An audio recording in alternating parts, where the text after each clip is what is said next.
Buddhasa Jananjana Salakaya Chaksul Umilatam Jena Tasmai Sri Gurave Namaha Sri Chaitanya Manubhistam Stapitam Jena Bhutale Swayam Rupa Kadamayam Tadati Svapandantikam.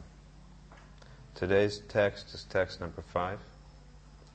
Idam te mukam bojam avyakta nilaya Pritam kuntalai snigdaraktais chagopya Muhus chumbitam bimbarakta dharam me Manasi avirastam alam laksha labdai.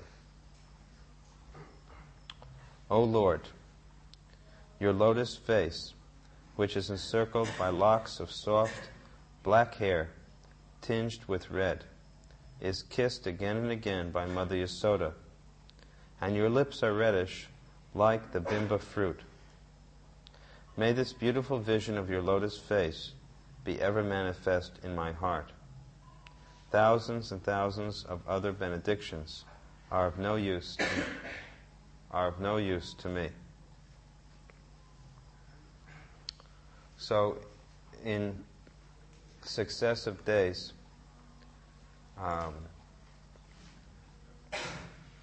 different excellences have been brought out.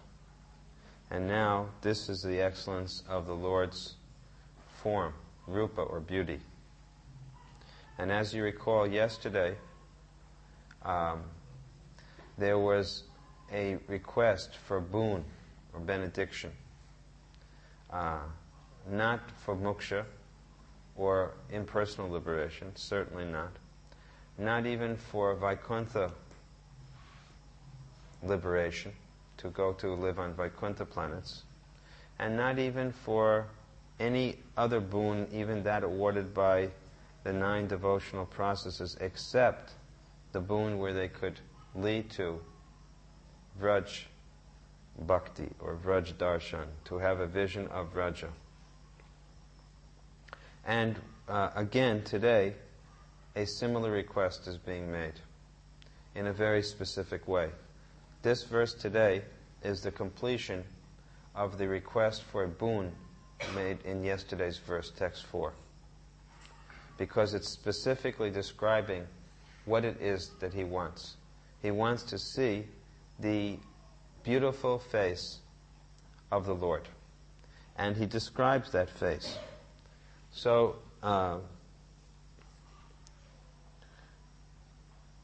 the description is given that his face is like a lotus flower. Mukambojam.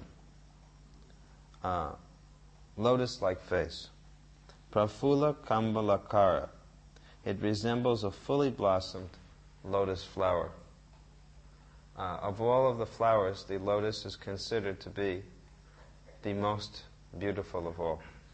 So Krishna's face is like that. Sometimes Krishna's face is also compared to be like a full moon. In fact, we see in the Kam Gayatri that we chant, the final Gayatri mantra, that it is describing that there are 24 and a half moons on the body of Krishna. One of them is the face of the Lord. And then progressively the Gayatri mantra describes the different aspects: Krishna's lotus eyes, the fingers of the Lord, different parts, lotus palms of the Lord, the abdomen of the Lord, and the moons. We're talking about moons. The fingers, the toes are like moons, and finally the forehead is also called a half moon. So there are different wonderful things within nature which we see, which are especially striking and beautiful, and these remind us of the beauty of Krishna.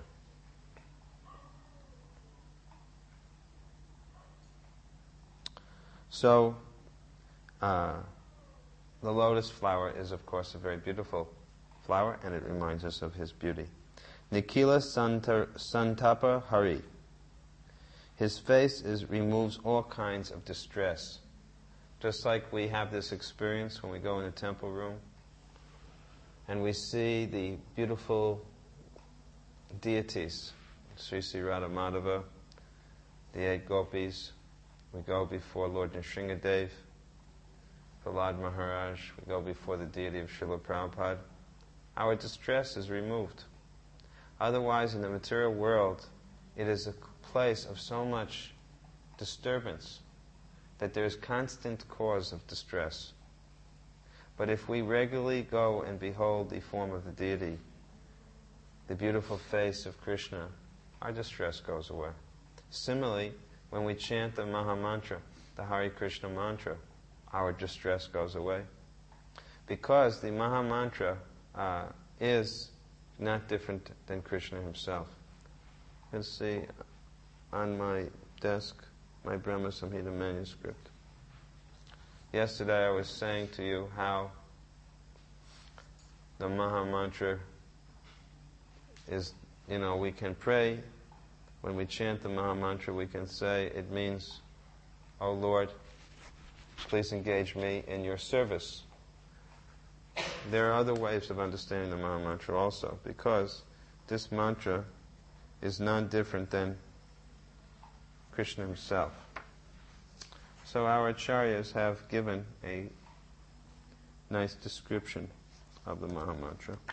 I can read you a little bit so you can see. Remember yesterday we were discussing this?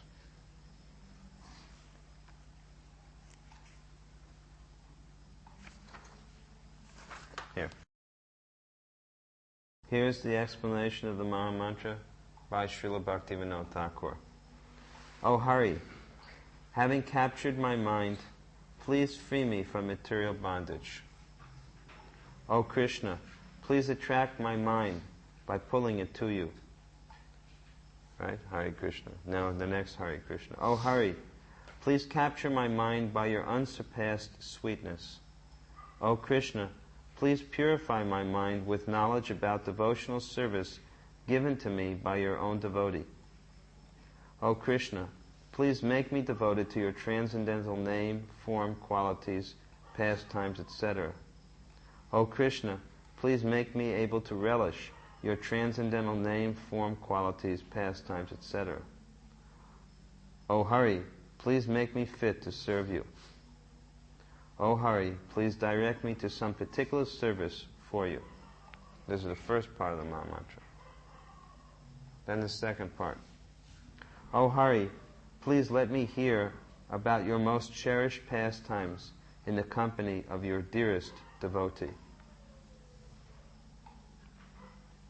O Rama, let me hear your most cherished pastimes with Radhika in the company of your confidential cowherd friends in Goloka. O Hara, Radha, please reveal to me your most cherished pastimes with your beloved Sri Krishna. O Rama, please reveal to me your most cherished pastimes with your beloved Sri Radha. O Rama, please engage me in remembering your transcendental name, form, qualities, pastimes, etc. O Rama, please make me fit to serve you while remembering your transcendental name, form, qualities, pastimes, etc. O Hari, having accepted me as one of your own servitors, please enjoy me as you please. O Hari, please enjoy with me in your own transcendental way. This is my humble request at your lotus feet. So Srila Thakur Bhaktivinoda has given us here a very intimate peek into the meaning of the Maha Mantra, and from his explanation we can see that. Can we close this door, please? From this explanation we can. Never mind, it won't help. These windows are open. We can understand how the name of Krishna is not different than Krishna himself. And Krishna is a person, and person interacts with other persons. So Krishna is dealing with his intimate associates, Radha and Krishna, the gopis, the gopas, the elderly residents of Vrindavan. They're all interacting in very intimate ways. And the Maha Mantra actually reveals all of this to us. So when we see the deity, yesterday, remember it says, and today also, it says, may this beautiful vision of your lotus face be ever manifest in my heart. So the point is that, why in the heart? Yesterday also, Antar Darshan, the inner vision. Because with the eyes, we see one thing. But with the heart, we see so many things. With the eyes, we see the deity standing there as he is. But with the heart, and here in Sanskrit, the word heart, it doesn't, it mentions manasi. Now, manasi means in the mind, but the mind and the heart are considered one. So, when we see the deity, we are not just meant to see the deity, but on face value, but we are meant to see the deity's form, qualities, pastimes, name. All of these things should gradually be manifest to us. And this is the prayer being made here. When he says that I want to see your face, it is not only the face, but it is the form, the qualities, the pastimes. And that is Krishna. So until all of these become manifest within our heart, actually we cannot see Krishna. And unless these are all manifest, what we are doing is not really bhakti. It is only bhakti avas. It is like a shadow of bhakti. Because bhakti actually means love. It means loving devotional service. And if you have love, you can only have love if there's reciprocation and relationship between yourself and Krishna. But right now, we're in the stage that our chanting is either a namaparad or namabas at best. It's not Sudanam. So Krishna is not present there in his holy name until one chants in Sudanam. And similarly, in seeing the deity, we have no eyes yet to see. When Mahaprabhu went for darshan of Jagannath, he had the ability to see the deity. He saw Govinda, and he immediately fainted. He saw Shamsundar, Nanda Nandana, Krishna. He had the eyes. Premanjana Charita Bhakti Vilachana. He could see Yam Shama Sundaram Achinta Guna Sarupam.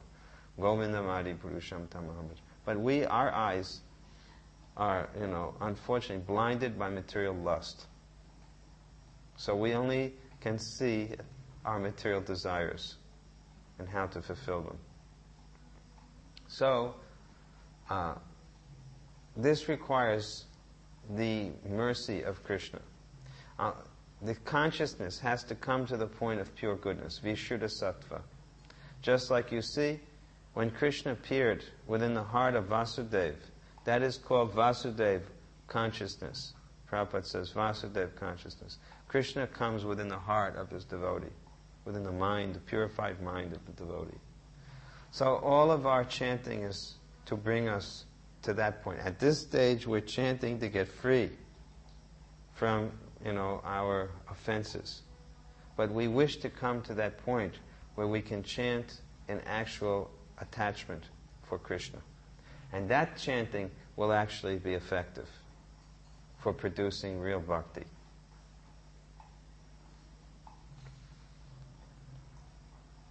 So, when it says it removes all kinds of distress, our distress is very ordinary distress. All of these verses can be interpreted in many ways. They can be explained in many ways. Just like when Radharani sees Krishna, her seeing Krishna is called Purvarag. That means first seeing Krishna for the first time. Actually, at every time she sees Krishna, it's as if she has never seen him before. And all of her distress goes away.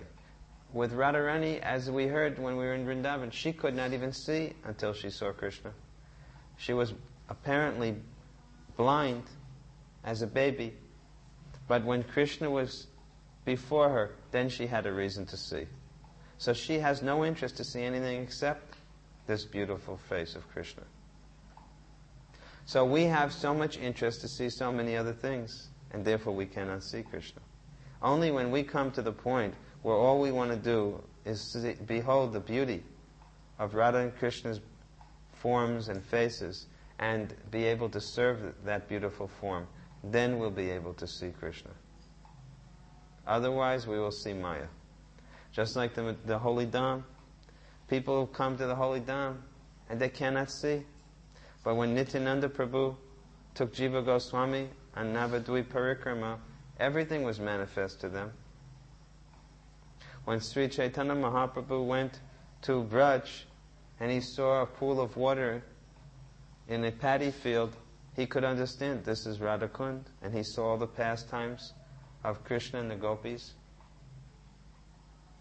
So we have to develop this inner vision. And that requires hearing constantly the pastimes of the Lord. Hearing and praying. I repeatedly, urge those who live here, don't take it as ordinary. This is a great problem for most devotees who live in the Dham. That they become absorbed in their services and they forget that they're in the Dham, and they might as well be back where they were, because they're just engaged constantly in doing their services without remembering this is Mahaprabhu's Dham. So we have to be very careful, especially those who reside here, that they are constantly reminding themselves by very, very strict sadhana. When you live in the Dham, you have to perform more sadhana. You cannot do the same amount of sadhana. It's very dangerous if you do the same amount of sadhana. You have to do more sadhana. If you say, well, my service is my sadhana, but if you don't constantly remind yourself, then you'll forget you're in the Dham, and then you commit offenses. And just as every activity which you do in service is magnified, we also know that offenses become magnified. And if someone says, well, we've heard that in this Dham offenses are overlooked, fair enough, but you may lose the ability to have faith in Guru, Vaishnavas, and the Dham. Maybe you won't get the same severe reaction, but you'll get other types of reactions. You cannot commit offenses in Dham and think that there's no reactions. Anyone who tries to commit offenses on the pretext that, that's the seventh offense against the holy name. That's namaparat, committing sins on the strength of chanting. If you know that this is the Dham, but that you say Mahaprabhu is liberal, I won't get any reactions here, that's committing sin on the strength of chanting. It's the same offense. The 10 offenses, are not only regarding the holy name, they're regarding all types of services. They're specified for the holy name, but they have to do with all kinds of services. The entire conscious attitude is involved in these 10 offenses. Not only in chanting. So, Paramananda Rasamoya. This face of the Lord, the form of the Lord, is pervaded with the supreme mellows of pure bliss. Ananda. Param Ananda, supreme bliss, Rasa Moya. Manasi Muhur Avirastam. So, he's praying, I want to see this form within my mind. And then he describes this form. Vritakundala, surrounded by curling hair. And the curling hair is described in detail. First of all, it's said, the curling locks of hair surrounding Krishna's face are like the droning bees, bumblebees, surrounding a lotus flower. As the curling locks are moving back and forth, it is just like maddened bumblebees swarming around a lotus flower. What is the color of a bumblebee? Very dark blue, snigdha, glossy, rakta, tinged with red. We see they have little color on different parts. In the same way, this is how Krishna's hair is. Tinged a little, it's dark blue in color, tinged with a little bit of red, very glossy. So, this beautiful face he's desiring to see. Bimbavad Arakta Dharam, whose lips are cherry red like bimba fruits. You know what a bimba fruit is? It's pomegranate. Right? Right? You know that? Who was saying that yesterday?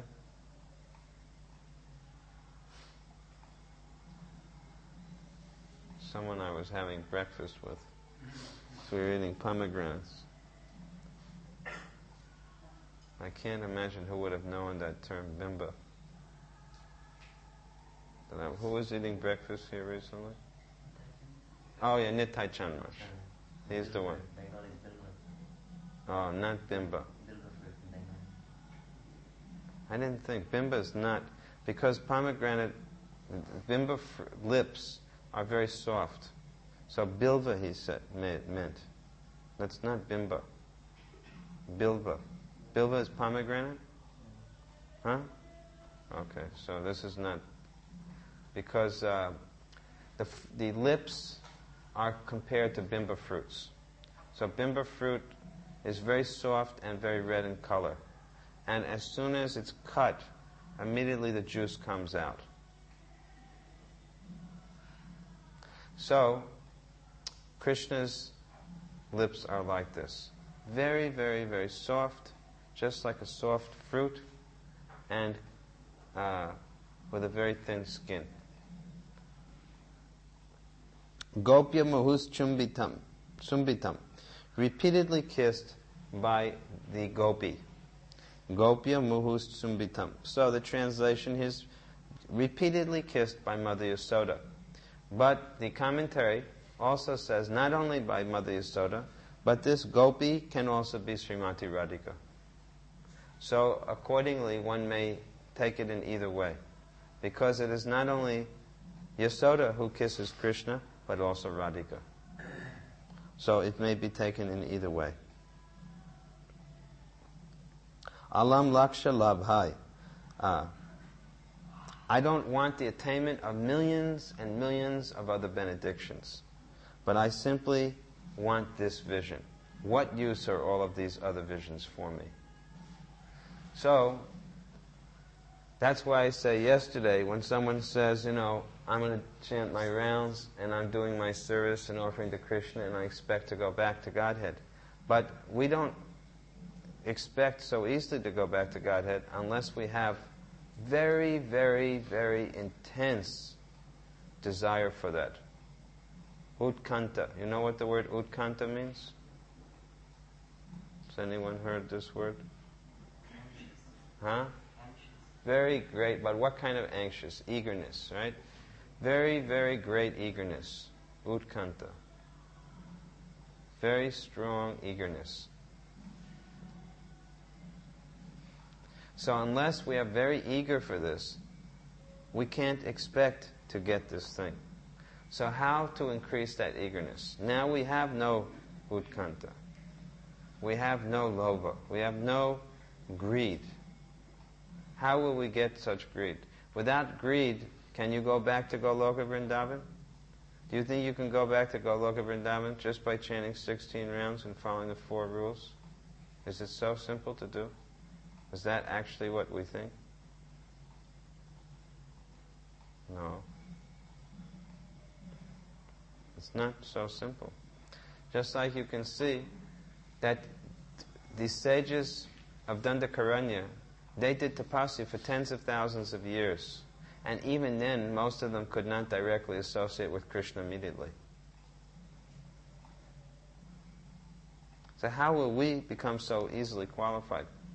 It will take some extraordinary amount of effort. And therefore, Srila Prabhupada said that we should engage in the Sankirtan movement. You see, by performing Sankirtan, it requires such an intense amount of focused concentration so much sacrifice that same amount of sacrifice can very easily be transferred to the account of greed. There's a very good reason why Prabhupada pushed us for Sankirtana book distribution. Because the very nature of that activity requires tremendous prayer, tremendous anxiousness. There are so many similar qualities within the performance of preaching Sankirtan activity, which are very similar to very powerful sadhana bhakti for the desire of getting Radha and Krishna's mercy.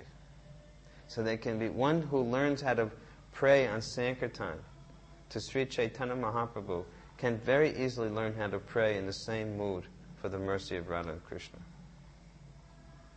So Prabhupada knew exactly what he was doing, as his Guru Maharaj knew what he was doing in pushing his disciples. Prabhupada knew exactly how to push in the right way. And these things are very closely connected. Very closely connected. So whatever our service is going to be, if it's routine work, we're in a very dangerous position. If it's business as usual, routine work, punch the clock, do your little thing, and then go home, very dangerous. Because you won't get it. It will never bring out of you that great degree of sacrifice. So therefore, we should put ourselves in a situation, either induce it, either put ourselves in a situation, or somehow or other come to the point where we're pushing ourselves very, very strongly, and where we have to constantly pray for mercy of Guru and Gauranga. Otherwise, our prayers will be hollow, empty. When you go on parigram, when you fall before the deities, when you see another devotee, you should always be in great anxiety. You read Madhurya Kadambini and you'll see the symptoms of those who have ruchi. When they meet and when they have a shakti, when they meet someone, they inquire, where have you come from? Did you hear any lecture of any good Vaishnava? Have you read any special verse from the Bhagavatam that you can tell me about? They're just in so much, they're so anxious to hear and get news about Krishna. And they're always anxious to get the good association of advanced Vaishnavas. And they're always praying for the mercy of the Dham, praying for the mercy of the holy name. They see every moment as, they're always in anxiety about not being able to get Krishna. That is the point. Always in anxiety. So, these things are there in these verses. Although it may not appear to be there from the surface, this mood of anxiety, of anxiousness, of utkanta, that mood that he's saying, I don't want millions and millions of other benedictions, I just want this. This is a very significant point that he's saying that. He says, Alam Laksha Labhai. The attainment of millions and millions of other types of benedictions are of no use to me whatsoever. That means very extreme longing or desire is there to make such a statement as this sincerely. Because we have so many other, either we have many other desires or we're just like in neutral. Blah. Nothing is there.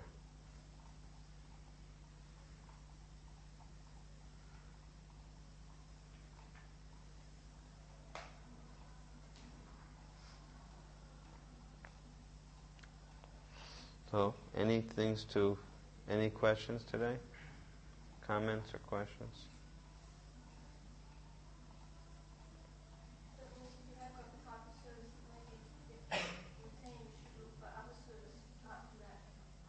To figure out some way, each person has to figure out a way to get beyond, what is the word?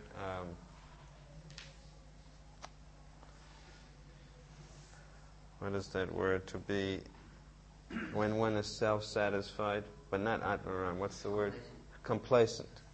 If we are finding ourselves complacent about spiritual life, that's a dangerous sign. Complacency is very dangerous. So we have to see, we have to take the pulse. In other words, sweeping the floor may be sufficient to induce prema bhakti if one is in the right consciousness. So it's not necessarily the change of service, but we have to see what is the sign of the person's health. We have to know how to take the pulse. Just like eating one kind of food for one person can be poison for another. So it's not a question, it's not the service itself which is good or bad. But we have to see how the service brings out the particular Krishna content. And it's not only the service, it's the association.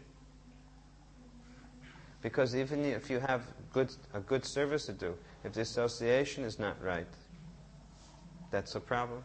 Or it may be siddhanta, if one's devotional conclusions are not correct. Or it may be offenses.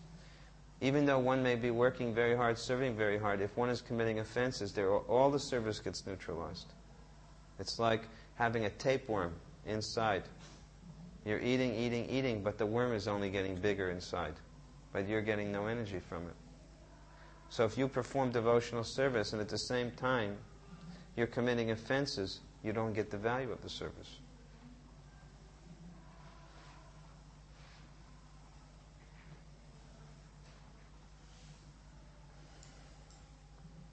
So for all of these things we require the expert guidance of Guru, Sadhu and Shastra. Otherwise it's very hard to make advancement in spiritual life. On our own, to figure this all out is very difficult. We can try, but we need further help also.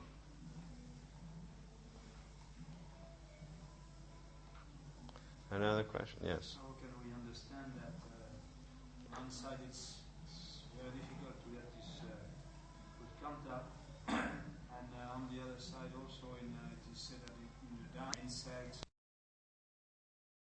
When it says that insects in the Dham can be liberated, it means to show us the power of the holy name, or the Dham, is so great that an insect can be liberated. It doesn't necessarily mean that every insect must get liberated.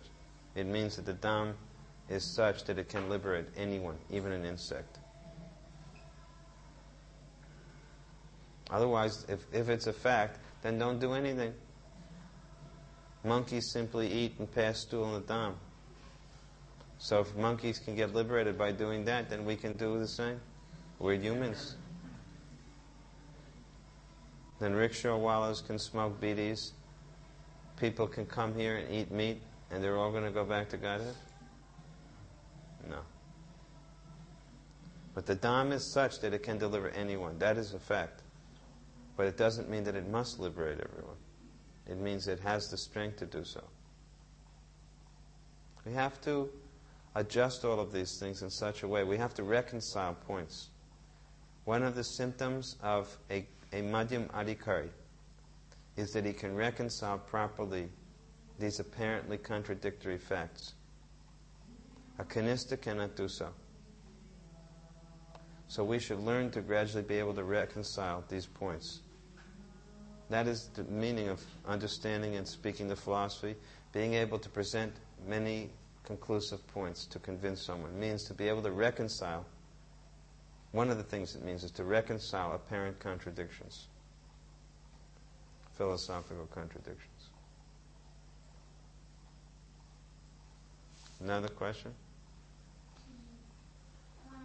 You were saying yesterday about if we follow, if we worship Radha and Krishna, but we do it with rules and regulations, then we may go to Vrindavan, or Vrindavan, if we go to that part where Radha and Krishna are worship as king and queen. Right?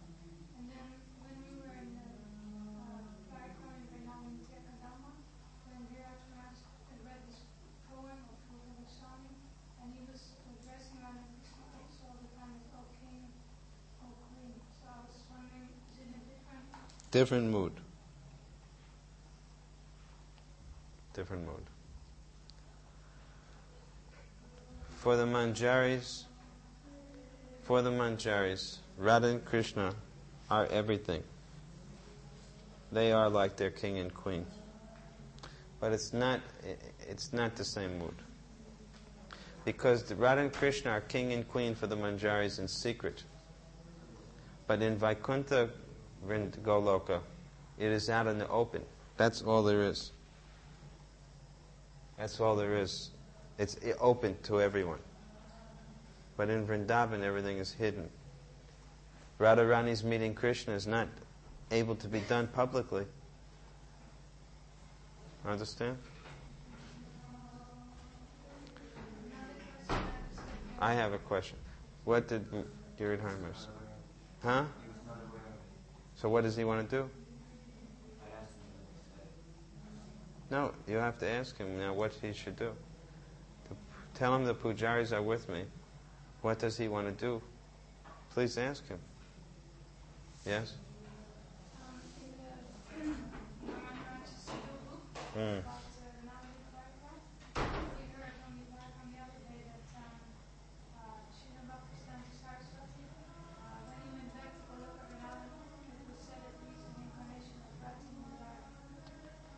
That's probably why people want their money back now. I heard that people are demanding their money back from this book. What did they say?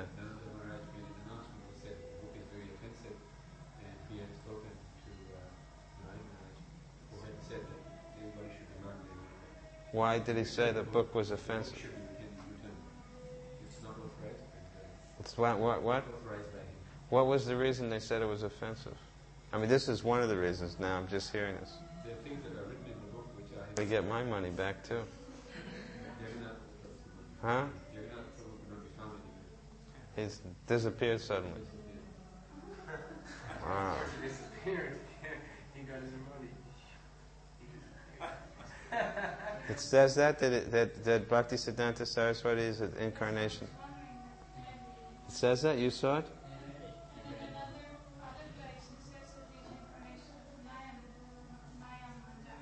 Yeah. Nayana Manjari is right.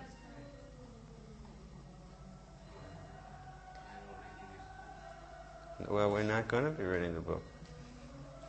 Now we just heard this for the first time.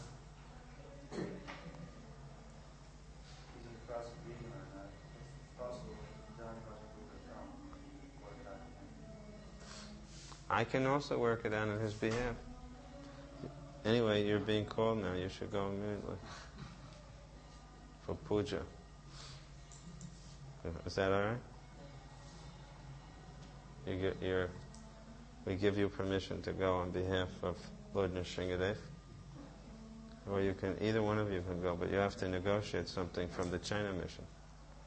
To protect our China mission, we do puja daily to Lord Nrsingadev. We just were informed. Now I can understand why we've been having so many problems the last few months.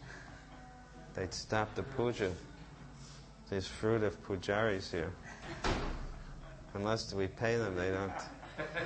I thought all this time that they were doing this out of bhakti for us, but now just such is the effect of the Kali Yuga, you can see. It's, huh?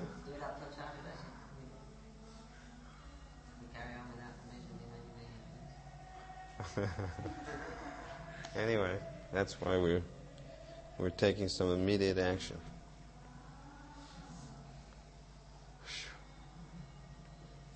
Wow, we have to get our money back now for this books. Huh? He didn't say what all the offenses were? He made a short announcement after my last meeting. He said he was going to try and contact Jagannath and some of the others and sort things out, but I think he's going to find anybody. He sold 80 books at 500 rupees each. 40,000 rupees. That was only the first day. I don't know what happened the second day. The book price went up another 100 rupees. This is what happens when people do things without authorization.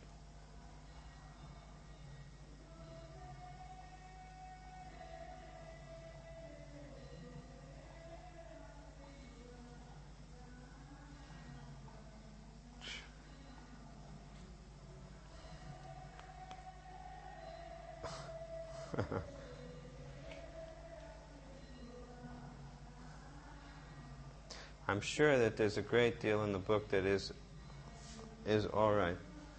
Just like the parts I read were not wrong. But the problem is most people don't know. Like you read something out loud and nobody caught that. But I'm saying the problem will be that innocent people will read these things and not be able to catch them. Very dangerous. There's one part also where he says different sannyasis or Pakistan Saraswati of his disciples. There are 60,000 disciples, and out of them some prominent sannyasis are. There's about 25 sannyasis, and the last one is But sometimes it is said, according to Vedic order, that the most prominent is always given last. In terms of order, I'm sure he might not have thought of this. Or the goddess Saraswati guided his hand.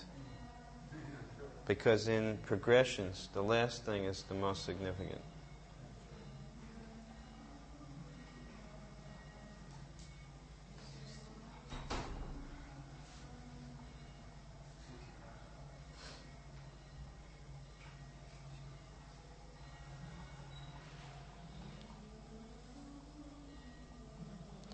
All right, so I think we will stop for now.